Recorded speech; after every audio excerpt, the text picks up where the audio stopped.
Coming to you from Orange County, California, this is the JuggLife podcast with Max Ada and Chad Wesley Smith.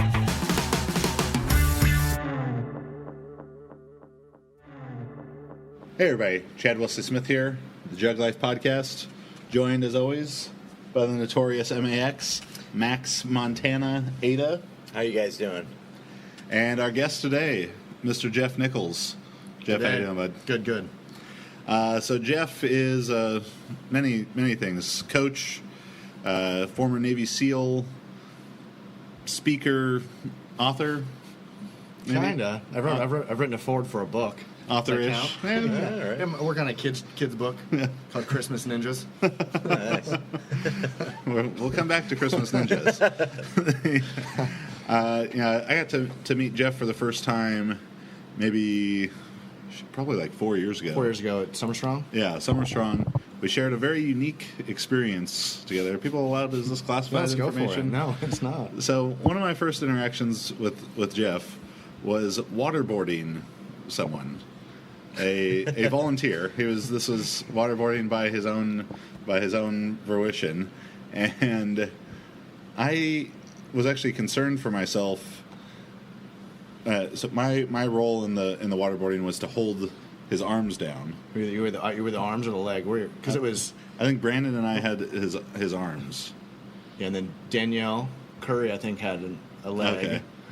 That was the world's strongest waterboarding. Yeah. And the reason I say I was concerned for myself in it is concerned maybe for my own psychology, because I was just giggling the whole time at this man's, displeasure of what was going on. Yeah, I think we're all a little bit surprised. And it just so you know, like the angle of a decline bench is almost ideal for a waterboarding. So the more you know. There you go, right? Knowing is half the battle. Exactly. So yeah, that was 4 years ago. Yeah, it was quite once you waterboarded someone, you're bonded for life. Always. Yeah. Yeah. But yeah, Jeff just recently sold his gym out in Virginia High Performance.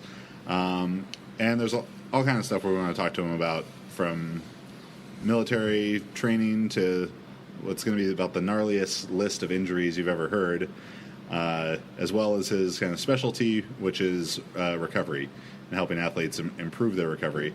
So just give us a little bit of information about your own athletic background. All right, probably not terribly unlike most strength coaches if you are like our profession, I guess. Like college athlete, played baseball at Troy University, stayed on. For various reasons, I stopped playing baseball. Just kind of a lot of friends struggling in the minor leagues, and that wasn't exactly my... I think that the minor league minimum at the time was like $850 a month.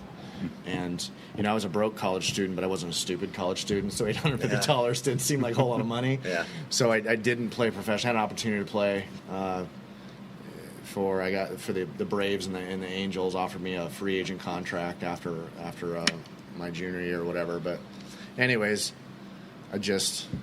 for me, I was a small child, very stereotypical small child, find the weight room kind of thing. I always had a passion for training. So when my playing years ended, I just became timing being what it was at Troy University was the first time that the university was offering an assistant strength coach position. I marched down there, and then Coach Shaughnessy, who's still down there, Richard Shaughnessy, is a program manager there. I was like, hey, Coach, I'm working for you. And he's like, ironically enough, the university just gave me, he's like, so you want the job? Like, got it. Became an assistant strength coach there and stayed there for about a year and a half into grad school, and then I joined the Navy. And in that time at Troy, did you overlap with like OC Umanura? Or? He was there, yeah. So when my last year there, we'll call it like my first year grad student, I left. DeMarcus Ware was there. It was his senior year. OC Umanura was there. Lawrence Tynes. They were all they were all there at the time, and that was like pretty much the best people you could have gotten at Troy were all for sure. They were all at one time, and that was interesting because I remember being an underclassman baseball player, and DeMarcus was there. He's pretty undersized, believe it or not. Like he always had a crazy arm wingspan, but he wasn't the 270-pound guy. Yeah, but looked more like a basketball player. Yeah, super lanky, but he's one of those guys that he is a byproduct, obviously, certain talent and genetics, but his work ethic is like nothing I've ever seen. Wow. And he deserves every sort of accolade that he's ever gotten, for sure. So then you made the switch and entered the Navy. What kind of prompted that decision for you? Well, I think that when my sporting career ended, probably for many of us, you're probably, there's a part of you that's not really quite done to hang up that team uniform, I guess. So I don't know what it was as a child, or I guess older adolescence. It's kind of like, it's like difficult training. I kind of, I'm almost 40 now. So when I was 12, 13 years old, the internet was like in its infancy. You're not even like 95, 96 timeline, right? I was in high school. There wasn't much to be said or heard or even thought about the SEAL community, but there was always like that very small whisper. And my girlfriend at the time's dad was an Army like major in the reserves, and he had a SEAL friend, and you kind of hear those urban legends about them. This mythical. Yeah, right. These beast. Unicorns, those purple unicorns kind of thing. So that sort of mystique appealed to me on whatever level. That seed was planted at a young age. Yeah. And there was a point in time where that drive to do something that was supposed to be impossible, right? I was always very good at working harder than everyone because I was so undersized. Like my senior of high school, I wrestled 103 pounds. Wow. And, being raised in Iowa, that was a bit of a fight. So I found my way there because long and the short range question is, I just wasn't ready to not be a part of a team. Okay. And that to me seemed like one of those transitions where, now there's certainly some skill involved in that professional lifestyle, but the entry into the opportunity to getting, is effort driven. Right. So, and I was good at that, right? Working my ass off, and so it appealed to me. And in retrospect, it makes even more sense now. Like I think I gained a lot more. Like I always think like a person will be attracted to a sport for a reason, but what keeps them in sport or keeps them in a profession, that typically will change, right? As your priority change and lifestyle, and the more you learn. So it changed over years why I stayed and why I kept doing what I was doing, but my reasons for going in really was just I wasn't ready to sit behind a desk and make other people money. Yeah. So here we go. I joined the military. And of course, as people know, the first step, the most infamous step of the Navy SEAL process is BUD/S. So, we see that in movies or on TV shows. But what is the day in the life of a BUD/S cadet? Student, I guess. I think that the process is 27 weeks. Now it's changed a little bit in the sense of, there was BUD/S and then there was jump school, so then there's what's called SQT, SEAL qualification training. They were separate segments of training. Now they've kind of all been lumped together from beginning to end. It takes about a year or so, given the time of year and so forth. But any given day really is just, it's not meant to be fun, because I think the misconception is that, like, especially on the training side, I know we're going to get to that, is that the belief that BUD/S is this forging process that teaches people to have this mental fortitude and understand is BUD/S is purely a deselection process. It deselects people to get to the people that community is willing to train and invest in. Right. And so it's now there's some positive learning experience that are involved on the tail end of BUD/S. You learn to manage firearms and certain things, but especially early on, like what the world sees as BUD/S is like Hell Week and all these sort of things, and it's certainly not a test of, like, it's not a teaching environment. It's a testing environment to get people to fail to get to the people. It's deselection. Right. So, the first couple weeks are just, they're long, they're awful, they're cold, and there's no time. And I think it's a big thing is there's the military in itself. Someone that joins the military, even sport, like think of a freshman going to college away from home. Like there's this massive adjustment, like college life, sport life, and if you've never learned like weight training, so that's a big another adjustment. When guys come into BUD/S, especially the 18, 19-year-old kids who have, they may have played high school sports, but they've never lived on their own. They never had to pay their own bills, never had to do these sort of things. And now you're thrust in this environment where it's not just difficulty of buds, but away from home and all that. Like, I don't know that I would have quit when I was 18, because I was 22 when I went through. But I certainly was glad I didn't try when I was 18.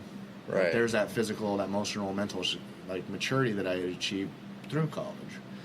But it sucked in its own right. Anyone that tells you otherwise is lying to you. But for me being 22, in its own right, it sucked, but it wasn't terrible. Like, I narcissistically kind of enjoyed it. Yeah. I mean, it suited me. What's like an average age for guys graduating buds? I would say it's probably 21, maybe 20. And I talking to some of the guys I train now in preparation for buds, the washout rate is about 85%, and that hasn't changed since this. It's always been that since the 60s. Right. But I believe that the success rate for guys that are coming from the fleet is a bit higher. And I think that's probably attributed to, again, they're a little bit older, a little bit more mature, and they know, like, if they end up leaving or quitting buds, well, they got to go back to. Not that the Navy's bad, not by any means, but in contrast, the freedoms that I was afforded being, like, long hair and a beard and never really had a uniform on, and just kind of that lifestyle is appealing. But I think that, that I think there's a push now for a little bit older guys to get through, because the success rate is a little bit higher. But again, that's the people that are hosting that training environment hasn't changed a whole lot. Like, you get the keys to the city, right? And I'm like, there's no like online buds training, so you're gonna have to show up and still get through the gauntlet. Right. And something you mentioned about the deselection process, and it kind of being more about the revealing the people who already are capable, capable of doing what needs to be done. Is he athletes and coaches try and implement Navy SEAL type of training, or they hire former SEALs to come do stuff to try and teach athletes mental toughness? Yeah. Do you think that there is a trainable quality to mental toughness? Yeah, I think that. Well, I think oftentimes it's misdirected. Number one, and I guess I'll answer it in my way to really get to the point. Is that to get that transference, if you will, of the SEAL methodology or mentality into athletics, it's one thing. Like, hey, I'm not gonna teach anyone to be mentally tough. Right. And there's kind of a reason to that, but really what we're looking at is the process. Right? I think the biggest goal is to say, okay, at the end of it, we're going to forge a certain individual, just like we do in sport. And we're able to almost guarantee a successful group of people, because that process from inception is so tried and true. It's the process. And again, like the buds or the SEAL community, success is not proprietary to us. Success is proprietary to successful people, whether it's sport or it's the business world, right? Success is not happenstantial. And so I guess that's my long answer to your short question, is that what we do, in my opinion, better than anybody else in the world, in my former community, is that the process is so good. It's so refined. It's watched by people that are already in that community, right? Like the gatekeepers. And that's what you start seeing in, I've seen behind the scenes on the Golden State Warriors. I've been behind the scenes with the Patriots and certain other organizations. And their process is so very good. And I think that people get so wrapped around the idea of getting people mentally tough that they forget that the recipe, if you omit the sugar on a cake, it's going to be a really shitty cake. Yeah. You know what I mean? So a vegan cake. It's just awful, right? Gluten-free vegan nonsense, right? So, so I guess that's kind of my philosophical way of answering your question, is that we can infuse mental toughness, and this is so far away from me being religious, but bear with me here. It's like, and someone will say, well, I'm praying for patience. Well, kind of the way I look at it is like, well, you're going to have a lot of opportunity to be patient. So every time that you express patience, you're going to gain patience. And the same thing with mental toughness is that, especially in sport and especially in training, there's all these moments of difficulty. If you choose to take on that and achieve, or set yourself even up for success, not make it easy, right? Especially like, the methodology in which you guys train. You don't like have your athletes come in every week and just put the fucking screws to them and see, because I'm the coach, right? You want to give them constant and linear, if you will, milestones for progression.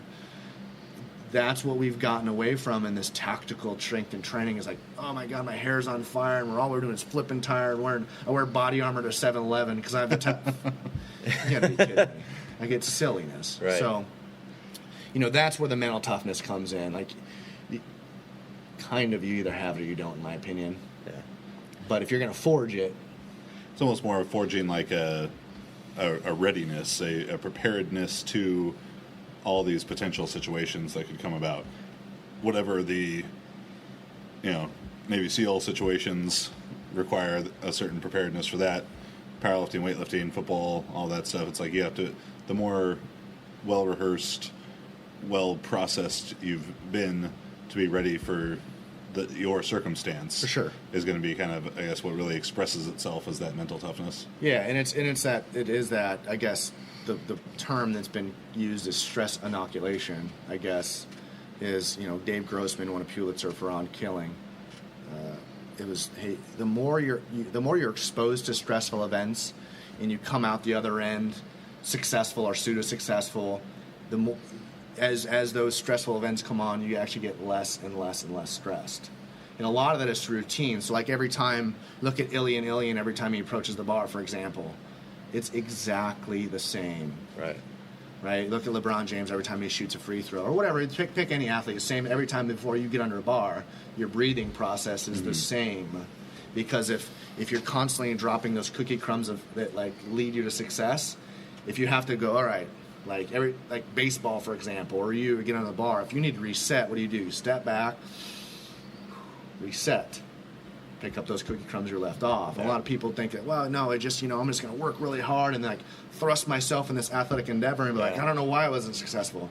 Because you have no idea what you just fucking did. Yeah. You just threw yourself in it. And that's where like every step of the way in my community, my former community, is that as the difficulty or severity gets ratcheted up, you have these really amazing mentors with you going, hey, like this stuff's been written in blood, and we've learned from this. Don't fuck this up, or you're going to get yourself or somebody else killed. Right. That mentorship process is so very good in our community, because we all started in the same place, like at Buds. Right. So it's not happenstantial.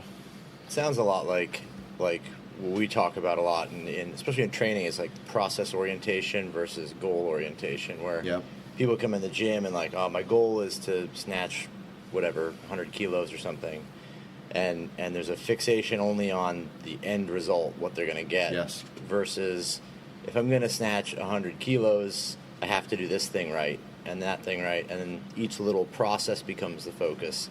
And when all the processes start to happen correctly and over and over and over again, you end up at that final goal, but as a byproduct, not as the sole endeavor, right? That's adaptation. Yeah. Right? And there's a book called Attainment. It's a very small book called Attainment. It talks about a process, and I learned that a long time ago. Kind of, I guess maybe it was happenstantially in my community, because the community way they forge people is good. Yeah. But I did a TED Talk last November on this very thing. It was like, we think that success is happenstantial, but it's so far from, like, you start dissecting your lifting career, coaching career, like you're in this position not because it was given to you, but because you refined your processes better than your peers. So anyone who trains really hard knows that pain can definitely be a part of the process. And for me personally, I have been living the last several weeks with very, very severe, debilitating, frustrating sciatic pain. And right around that same time, totally randomly, very conveniently, BioWave Go decided to come on as a sponsor, and they sent me one of their units, and I can say it has definitely been helpful over the last several weeks for me to be able to just hook it up, get some improved blood flow before training to improve my warm-up so I can actually get through a training session. Maybe not entirely pain-free, but definitely pain-reduced. Or, if I'm just sitting trying to work, answer emails, do all that stuff for a while, and leg starts to get really stiff from that, can throw the BioWave on there. 30-minute treatment gives me several hours of relief. So I've really appreciated that device. I've appreciated their support as a sponsor. It came about at a very convenient time, certainly. I think they contacted me maybe 3 or 4 days after I'd started struggling with the sciatica pain. So thank you to BioWave Go for supporting the JuggLife.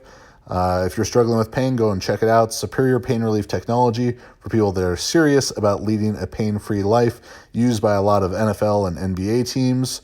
And it's doing this all with patented, FDA-cleared, 100% drug-free technology. So go check that out. Use BioWave Go with a no-risk 30-day money-back guarantee plus free shipping. Works for professional athletes, chronic pain. It's working for mine. So imagine how it can help you get back to living a fuller, more pain-free life. That is BioWavego.com. BioWaveGo.com. And that's what people are trying to find from you all. When they come seek you out as coaches, it's not because we can say that an athlete's success is directly correlated to your coaching principles.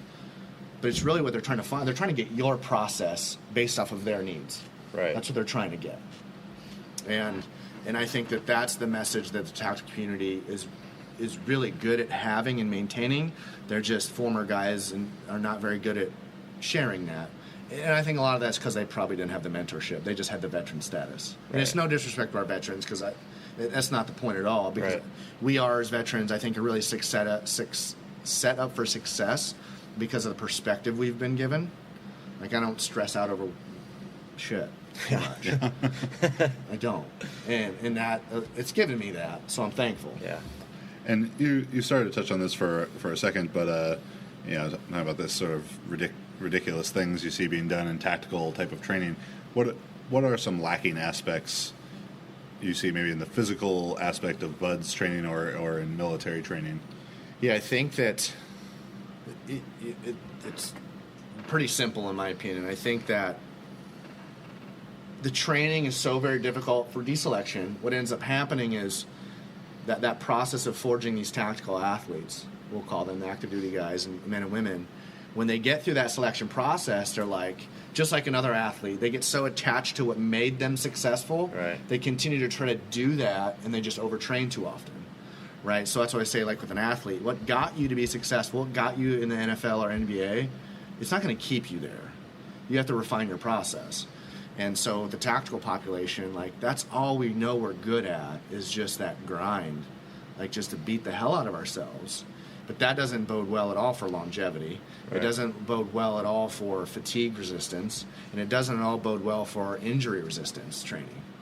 And that's what we're comfortable with, because that's what got us there. It's like, well, hell, like I found very quickly in the professional world, the fastest way to lose professional athletes and the tactical population is one. Whether they realize or not, you're not attacking them. You're going, hey, man, you shouldn't train like that. You're going to be like, whoa, wait a minute. Like, I was pretty successful getting here. Or you go, you probably shouldn't eat like that. And they'd be like, hey, wait a minute. That's how you're going to lose someone right away. And the tactical population is the same way. They'd be like, fuck you, man. I went through BUD/S. I can do it like I'm a fitness ninja. Okay, because your ability to endure that nonsense, we'll call BUD/S being nonsense if we'll call it that, is a testament to the human resiliency for a short period of time. You cannot continue to train like that or you'll break. I mean, it's kind of like the Bulgarian method, right? Yeah. You just, they're outliers, certainly. They can endure that their whole life and come out the back end because they're superhuman. Right. But for the majority of us, we've got to be a little bit smarter about the way we train, because otherwise we're going to break before we get to our 40s. Right. Our skeletal system isn't necessarily meant to break down in our 20s, but you see it a lot. Yeah. And we have kids having Tommy John surgery as young as 12 now in the United States, and that's just absurd. So I blame the parents for some of that, but that's a whole other subject of ranting on my part. But I mean, I think that it is my belief that we do not focus nearly enough on healing the human mechanism, because so much is focused on, hey, well, for me to get the end result of high performance, I just need to train really hard. Right. But we don't, again, and it's not like for every hour I need to train, I need to spend an hour on recovery. Right? It's a little bit more complex than that, in my opinion. But you feel like people just try to, it seems like the word recovery is kind of like I don't want to say catch-all, but it's like, Yeah. oh, just throw this, like, it's like a thing you do, like, oh, I'm doing recovery. Yeah. Like I did training, I do recovery, and they're interchangeable. I can just do any kind of recovery rather than Yep. recovery is something that's essentially, I mean, fatigue management and whatnot, but recovery is something that's programmed into the overall structure of the training process, right? I mean, I think it's no different than, hey, if you want to if you need to improve your power, right? We don't do general adaptation training. You're not going to do that. You're not going to achieve that goal, right? Because we can look at recovery. It is a catch-all. It's like this buzzword, and it's almost impossible to define. But if you look at, well, as you're a coach or you're assimilating as an athlete, how you actually are feeling and moving, and how you're digesting food, how are you sleeping, how is your mood swing, have you done blood work? All these sort of assessment tools that we have in our possession. And there's a ton of biomarkers machines we can particularly buy or whatever. But just like we can focus specifically on improving our endurance or power and strength or whatever it may be, we can look at what's going on with the nervous system and improve that. We can look specifically on how we're sleeping, right? Macro and micronutrients is a big part of that gut health. That's a lane we can go down to. But what ends up happening is, because we all lump them all together, like, oh yeah, I'm doing a foam roller, that it completely uncovers my recovery umbrella. Yeah. And it's selling the body short. Right. Because just like, hey, well, I need to bench press 700 pounds. Is this even if the foam roller has a lot of bumps on it? Yeah, right. No, yeah, that's a game changer for sure. The Or bumps. vibrates, right? Or you can put cold stuff inside of it. Yeah. Yeah. Or it's got like a built-in, water bottle / shake weight / foam roller, whatever it is. We just lump everything in together like it's a catch-all. Yeah. And the amount of stress we put on the human body, it's too damn smart for that. Right. So I just think it's ignorant, because we'll spend so much time really finitely programming somebody appropriately to get that adaptation. But we're like, there's some water over there and some some roller. You just roll around for a bit, you'll be good. Have a nap. Right. It just doesn't work that way. So It's too bad. yeah, I wish, right? It's so much nicer. Get a pillow, issue a pillow and a blanket for everyone. So as you look at the need for tactical athletes, for sport athletes, for recovery, what are maybe some of the things you see people doing that's maybe a waste of time, and things that maybe you see people not doing enough of? Ooh, waste of time. Let's see here. That's kind of that. I think that's more determinant on, like, again, it's not that we're going to say foam rolling is a waste of time, but like for bigger guys like us, if you have some lower back issues, right, especially like you're going to need somebody else probably to manipulate that soft tissue and that bony structure to get it adjusted, right? So if the recovery isn't aggressive enough, or if it's just non-specific, I think that, as far as a recovery modality that I think is a waste of time, man, I think maybe a foam roller for a bigger guy like you and I. Yeah. I guess maybe to expand the idea for the people listening and watching is, recovery is its own term and maybe hard to define, but it's the other part of it that people don't talk about as much as recovery adaptive strategy. Yes. Because recover, to me, I would define recovery as just back to baseline. Yes. But no one who's watching or listening to this gives a shit about just coming back to baseline over and over and over. Yeah. They care about adapting to something greater. See, I was kind of lump this together. Like, we could take the wonkiest training program. If you put a good coach in that and share that with athletes, it might actually turn out to be pretty effective. So the same thing as like any sort of recovery modality where you're using stim, ice, cryo, sensory deprivation, blood flow restriction, just diaphragmatic breathing, like the whole litany of things we could do. But if they're not, it's like for the same reason, like I know I heard you say once, and I fully concur, is that if you had wished, or if you had learned years ago how to breathe better, But someone says, you're a child or you're on the mound, and your coach is like, just relax, take 3 deep breaths. But the mechanism is never really taught. It's not super complex. Right. But that's the thing, is that light bulb goes on when you're under the bar and someone really teaches you how to breathe appropriately to prepare that brain for stress, right? Because you start getting these physical manifestations of stress: yawning, indigestion, heartburn, frequent diarrhea, right? Frequent urination, no urination, constipation. There's all these GI issues that go along that can really be mitigated by proper breathing, but you don't reap the benefits until you've been taught. Right. So that's kind of where it's like, if you're just going to foam roll, you're just wasting your fucking time.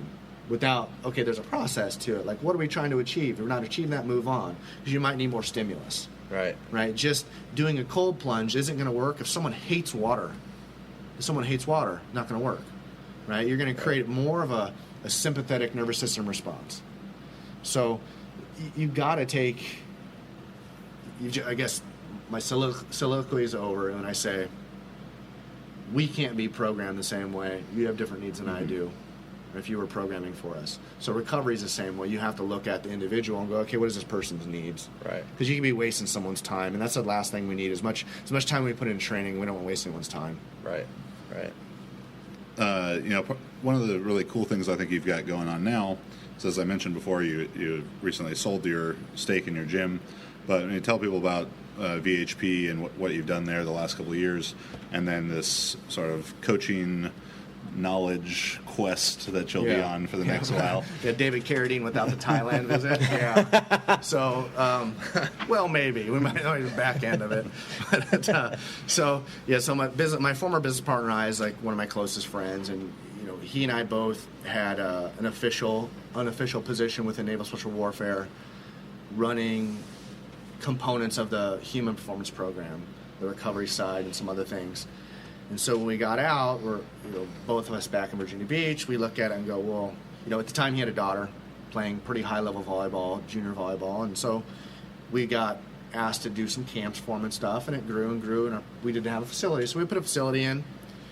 Worked with a lot of young athletes in the Virginia Beach area and surrounding areas. And what was about the most well-equipped? I've only seen photos, but yeah, looked to me about the most well-equipped facility. We didn't skimp. We were really blessed because we had a gentleman that we have befriended over the years that was an angel investor and gave us a good bit of cash to take care of. So everything is Sornex in play, and we just, because the reason why, and it's not to knock anyone else, but we looked at the majority of professional and amateur weight rooms, right, in college, and because our initial goal was just prepare a lot of, because Hampton Roads, the Virginia Beach area, is a juggernaut, for lack of a better term, no pun, I guess maybe it is intended, for high school athletics. Yeah. Like, it's big time football, baseball, and track. This would be Allen Iverson, Ronald Curry. Yeah. DJ and Justin Upton, Michael, Kadire, Zimmerman, all these baseball players. Plexico Burris. I mean, the list goes on and on of guys coming out of there. Yeah. So, and still more. So we were looking at it going, we have so many athletes going into high-level athletics. Let's put a facility that, whether they're going to Clemson or they're going to South Carolina or Berkeley, whatever it is, right? Like, they have the equipment and flooring and space and layout, and also the process and structure is the same, so we can prepare these athletes for future competition. So that's what we went with, and then it was well received. Word of mouth is very powerful, but also can kill you and crush you if you don't run the business right. Like, I'll be honest, I'm not very empathetic with whiny parents. Now, I love the kids, I appreciate, but we got to a point where, my direction and kind of my segue into what I'm doing now got to the point where, as much as I love I had some strength coaches that work with me. They're some of the best young strength coaches in the country, in my opinion. Like, they're really good, wonderful people and good coaches. And I kind of got to the point where I didn't feel like, in the sense of, like, you get a young strength coach working here, for example, and they've got a lot to learn and keep up and catch up. It's not that I know everything, but I felt like I just professionally was kind of at this crossroads of, like, I want to learn more. So I just, talking to my business partner, I was like, hey, this is kind of the direction I want to go. He wanted to maintain the facility, and I certainly wanted to see it continue to grow and for our strength coaches to have a great place to develop their skill. So I was like, hey, I'll go my separate way. You take all the rest of the ownership. I'll sell my side. And then now I'm basically, from now until whenever, a year maybe is kind of the timeline I'm giving myself to, again, spend time with you guys. I'm going to see Mark Bell next week, and just going to travel the country and spend some time like a fly on the wall with people that I've always wanted to just watch. You know, not steal anything from them, but just like, I just feel like I got a lot to learn. Mm-hmm. I really want. I've been doing this now for 17 years as a strength coach. I just feel like I've got a lot more to learn. So that's my quest for who knows how long. I've been afforded, you know, financially I'm in a decent place where I don't have a whole lot of debt, right? And I'm just gonna go learn. I don't know. Stay tuned, because hell, I don't know what I'm exactly gonna do just yet. So all I want to do is, like, I want to dance. No, I just want to coach, and I want to learn. Yeah. And that's cool. That's what I'm doing. That's very cool. That's gonna be a very awesome trip. The one thing we forgot here, which I gotta get to, is back to your military career. You sustained all the injuries. How would you get all of them? Yeah. Yeah. Give us a little rundown here. Yeah, I had a couple of combat deployments, we'll say, and the wear and tear. I've documented 17 concussions on various. The military classifies those as loss of consciousness. That's the first time I met you. It was not at Sornex. It was at the TSAC. Yes, in San Diego. Briefly introduced. That's right. Because this is one of almost the first things that Jeff ever said to me. Is we're talking, and you said, you're like, well, I had 17 concussions, so if I kind of trail off at any point here, please forgive me. Yeah. I was like, holy shit. Yeah, I had some that were really pretty acute, and like I don't remember for a couple days, kind of thing, bleeding out of my eyes and ears and stuff. A little too close to a blast. Right. And a few other things, and some falls and crashes and so on. You know, the list goes on and on. A lot of torn ligaments and, herniated discs, broken bones. I've got some frag in my eye. That's why it's got some weird brownness to it, and some bullet holes and so forth. So, I mean, it's weird though, because I think like an injured athlete, a lot of good comes out of necessity from it. Yeah. And it's kind of a stupid, I say it out loud, but like I'm kind of thankful that I got the hell kicked out of me, because it forced me to really have to relearn my basics. It's like I was a young, strong guy, and I just thought that I was pretty much impenetrable, and I could squat heavy weights and push this and overtrain all the time, because I was like, and it's stupid because I knew better. With my professional training as a CSCS and an exercise physiologist from college, like I just wasn't taking my own medicine until I got to the point where I was opiate addicted, like severely. That's my fault. I'm not passing blame on our military. That was my doing, no one else's. My choice to deal with my back pain and my shoulder pain and so forth, and it got pretty severe for a while. Hair was falling out, fingernails, and just my wounds weren't healing. And I met a very good friend of mine, Dr. John Sullivan, who is the sports psychologist for the Patriots for years. It's a long story, but just very, very short, is just that I had someone that had worked in the world of concussions in hockey and the NFL and European football that I got to talk to, and he had seen it. And he looked at me and was like, this is a conversation I've had after. He's the forward. I wrote the book for his forward for his book. And he knew right away, like, the type of individual I was. And, like, because my short-term memory was gone, right? I couldn't finish sentences. I'd stand up to go do something. I'd forget where I was going. Like, I'd get up to go to the bathroom. I'd forget, kind of thing. Like, really. I could be in my car, my truck, driving, and I'm like, I don't even know where I'm going. It happened all the time, and I'm telling him this and I never talked about myself in that regard, just because you're guarded, you don't want people to see those weaknesses, and right away he's just helping me create a process for those solutions, and still to this day somebody I lean on, and that's the big thing for me. As despite all of my injuries, because then you start seeing these sort of watermarks that exist in sport and athletes, the forgetfulness or the lack of attention, and you start seeing digestion issues with people, a lot of chronic sleep issues in sport, and they've never been empowered with that process, because that process of getting them on the field or court or on the platform, it's almost set for them. But you get these 22-year-old guys that get 60, 70, 80 million dollars, and they're just like, keep being awesome, and they don't even know how to, because they were just that much better talent wise. You start getting to the upper level of NFL and places, and that talent pool, there's outliers of course, but that talent pool gets a little bit more sparse. Yeah. It's just because they're all good, right? You watch football and they don't look so big. You stand in an NFL locker room, you're like, holy Christ, these guys are monsters. Yeah. You know what I mean? Because they all look, all the same size on TV. Yeah. So, anyways, that's the kind of my story about injury is that, I've there are a lot of guys that have fared far worse than me. My trauma, I'm a testament to resilience now. Like I said, I'm almost 40. My sella was destroyed, which is the sac that the pituitary sits in, or is ruptured, not destroyed. So that fluid sits in there, and the patella sits, and it doesn't hold fluid. So my body doesn't regulate hormones right, testosterone, growth hormone, certain things.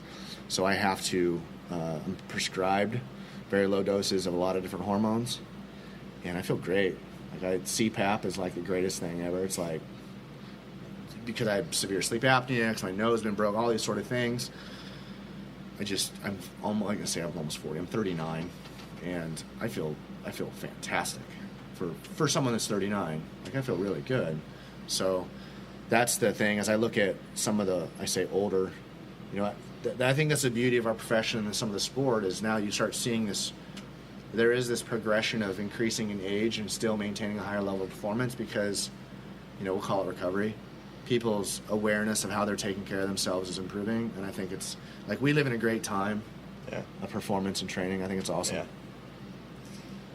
Wow. Any more questions? It's a lot of injuries. One or two. Yeah. So I have a thick medical record. Yeah. So. Damn. Any from sport? Like any injuries in sport, or all from? Not really. Seals? I mean, I played baseball in college. I was a catcher. My knees are good. My hip, pre-injury stuff. I never even broke a bone until I joined the Navy. So you made up for it. I did. I certainly did. Yeah, I caught up. Yeah, I'm not lagging in that department of injuries now. But no, like I swam a lot in college. Yeah. Or I'm sorry, in high school. I swam probably for 15 years, and I think a lot of that was good in the water, really good in the water. I was good on the ground. I was just small and angry, just angry redheaded kid. Were you angry about how small and redheaded I was. Not so much the red hair. I'm a bit of a day walker. Like, I don't burn. I don't burn like the normal redhead. But, I was... My dad was a big farm kid. I didn't get those genes. Yeah. I got my mom's genes, small and skinny. So, here we are. Jeff, where can people learn more from you, learn more about you? Yeah, I guess my easiest way to find me is probably Instagram, Jeff CSCS. Facebook, I kind of monitor, but not really. And then again, I get so many questions, and I'm happy to get them, about the tactical strength conditioning, because I do a lot of teaching for the NSCA on the tactical strength conditioning side. I started a YouTube channel because I get so many frequently asked questions, and I'm. And out of respect, I try to answer everybody thoroughly, but it's pretty time consuming. Yeah. So now I'm trying to collect, my videos online. People ask a lot about programming and progressions and recovery, and sleep is on there. Just, 5-10 minute videos on YouTube, and so it's easier for me now and saves a lot of time and effort, and it answers their questions much better. Where I can just direct them to the YouTube channel. Nice. So, or you can find me in Virginia Beach. Well, I'm not giving out my address because I just moved, and no one knows my address. We'll leave it at that. Yeah, I feel like that. Probably not the best idea to come to my house unless you're invited. Probably not the best idea. The door's unlocked, but you can. Yeah, let's just say Virginia is not California. Yeah. You may not leave my house. Well, great. What's the title of your TED Talk so people can go find that? It is Purpose, Process, and Love of a Navy SEAL. All right, so Very cool. make sure you check out that TED Talk from Jeff. Go ask him all the questions you can on Instagram. Max, where can they find you? Yes, you can find me on Instagram, Max_Ada, or on Facebook. You can email me, MaxJTSStrength, for any kind of questions or whatnot. And you can check out JuggernautonlineCoaching.com for information on the Juggernaut. Oh, Juggernaut Coaching. Juggernaut Coaching. I always like to add words to JTS and whatnot. Yeah. Juggernaut strength training systems of. If you get questions about the programs. Make sure you guys check out Max's new book, Weightlifting Technique Triad. You can find that at store.jtsstrength.com. If you enjoy the podcast, please go on iTunes, give us a 5-star review. We're also on Spotify now, so you can find us there. Visit juggernautcoaching.com, no online part, or Juggernaut Online Coaching on Instagram. Maybe I'll change the Instagram That's to the just problem. Juggernaut Coaching. That's the problem. I know. It's a lack of continuity. I apologize. Please subscribe to our YouTube and share this video with your friends. Jeff, thanks for coming. My pleasure. Yep. Absolutely. I'm Chad Wesley Smith, at Chad Wesley Smith and at Juggernaut Training on Facebook and Instagram. Filling up your news feed all day. We will see you next week. That's it. Here it comes again. Lunch. Will it be the same old, same old? Or are you ready to take a vacation from the ordinary with the new Jamaican Jerk Turkey Sub at Firehouse Subs? Freshly sliced smoked turkey breast, craveably sweet mustard sauce, and a hint of Caribbean seasoning. Just $5.55 for a medium. Save time. Order the new Jamaican Jerk Turkey Sub on the Firehouse Subs app. Firehouse Subs. Enjoy more subs. Save more lives. Participating locations. Limited time only, plus tax. Prices may vary for delivery.